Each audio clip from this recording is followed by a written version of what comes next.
Hello बच्चों, question states that a graph is plotted between angle of deviation d and angle of incidence I for a prism.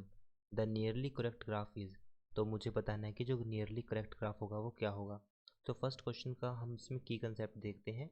की concept for this question, तो की concept में हम simply इसका diagram समझते हैं। Suppose ये हमारे पास एक प्रिज्म है, ये हमारे पास एक प्रिज्म है ट्रांसपेरेंट, और इसमें हमारे पास कोई रे ऑफ लाइट आएगी। जैसे सपोज किया ये हमारे पास एक रे ऑफ लाइट है, यहाँ से रिफ्रैक्शन होगा कुछ इस तरह से, और उसके बाद वो फिर यहाँ से फिर रिफ्रैक्शन होगा और रे कुछ इस तरह से निकल जाएगी। अगर मैं इसको फर्दर प्रोसीड करूँ इस रे को, और इसको मैं बैकवर्ड प्रोसीड करूँ, तो जहाँ पर दो पॉइंट मिलेंगे उसको हम बोलेंगे एंगल ऑफ इंसिडेंस डेल्टा। और जिस सरफेस पे इसने स्ट्राइक किया है ये हमारे पास है एंगल ऑफ इंसिडेंस आई।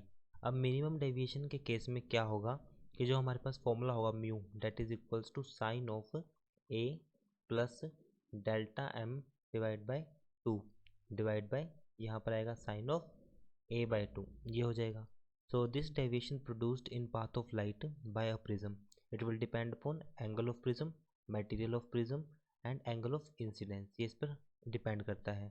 तो इसी तरह से हमारे पास जो ग्राफ होगा that will be like this, कि जो ग्राफ होगा हमारे पास यहाँ पर वो कुछ इस तरह से कर्व बनेगी।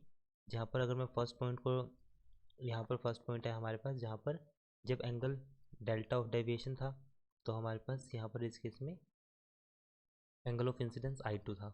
बट हमारे पास जब डेल्टा ऑफ मिनिमम डेविएशन हुआ, दिस इज डेल्टा एम, तो इस पॉइंट पर हमारे पास एंगल ऑफ इंसिडेंस हुआ I, और फर्स्ट पॉइंट पर हमारे पास था इंसिडेंस I1।